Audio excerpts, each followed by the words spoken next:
So that's Mirrors, the remix, redone by Devil there on a reggae tip. And we also played the original by Justin Timberlake. It's Game Changers, where we look at artists who then change the sound, change how the song feels. But of course, the main thing that we do here is we host real life, living legends, living game changers. And today I did say that we are speaking to one such man. He's in studio now, and I'm so excited. Nkoma, thank you very much for making time to be with us. Thank you so much for inviting me. And so the younger ones would also want to understand what makes this man a legend. Those were adults or were old enough to understand what was going on around 2006, 2007 would understand that this man that we have in studio is definitely a game changer. I have with me in studio Reverend Kapachawo, Maxwell Kapachawo. Thank you very much again for being here. My pleasure, my brother. I'm so happy to be here.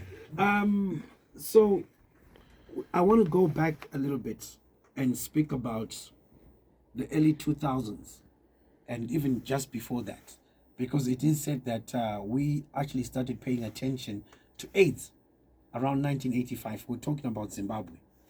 And so 1985, well, I was a bit young, but things hadn't really gone viral as they had gone around 1990 when I was in grade 7.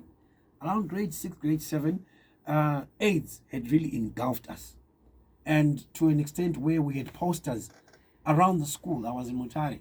We had posters around the school, and these posters were speaking about AIDS and death. These are the kind of posters that we saw. And because people were now dying of what we knew only as AIDS. I'm deliberately not mentioning HIV because I'm speaking about that era when we were not speaking about HIV.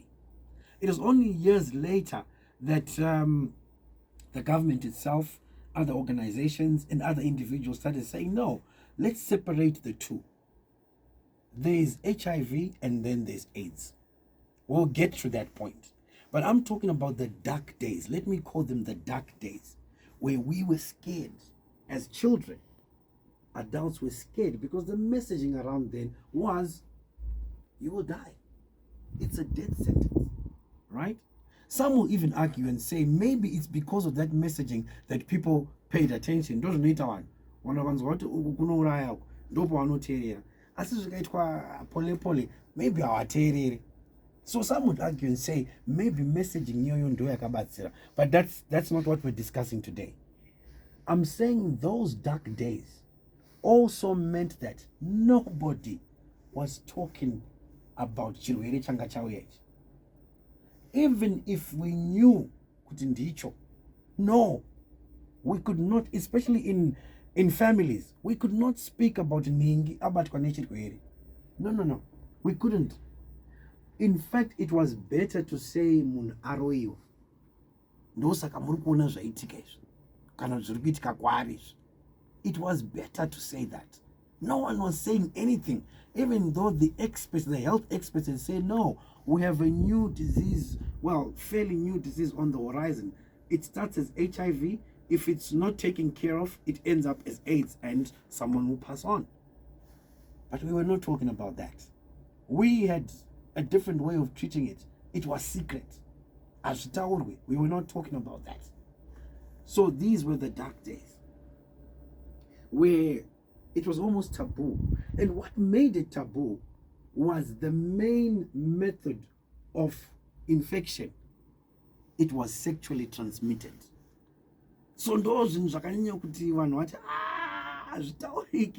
let's not talk about this. Of course, even in school, we knew that infected needles, infected whatever also could spread. But no, the main one was sexual transmission. And so that's why we couldn't talk. We were not speaking. We were not at all. I want to fast forward then and say, but maybe even before I fast forward, we even had nicknames that were given to people who were infected. Because remember, back then we were not waiting for the doctor to say, no, this is HIV.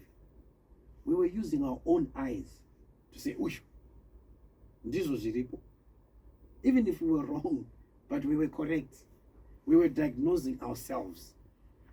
And then that's when the stigma also came in. Don't go near an infected person. Don't eat from the same plate. Don't share anything. This is how dark it was. Yes? We also even had songs and statements that referred to the infected, which further increased the stigma and discrimination.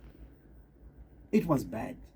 In those days, if anyone got infected and they were living in the city, they'd be taken to the rural areas so that people don't see. That's how it was. I'm talking about the dark days. Now I can fast forward. We then woke up one day, national TV. There were a group of people who then came out and said, no, you know what? We give this thing too much power by keeping quiet. Let's talk about it. And the talking about it was not just to say, hey, there's something called HIV and this is how it works. That's what everyone else was doing. There were posters, there were books, there were films, and everyone else was just trying to describe it and how it works and prevention methods and everything. But this special group of people said we will disclose our HIV status. But why? But how? And I've got one of those people.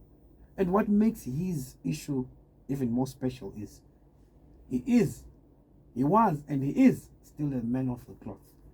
We knew him when he was introduced to us as Pastor Kapachawo. Today we refer to him as Reverend Maxwell Kapachawo. So once again, I'll welcome you into the studio. I've just given a brief background of why you are here, why we celebrate you, and why we feel that you are one of the game changers. Thank you for being a game changer. Salute to you.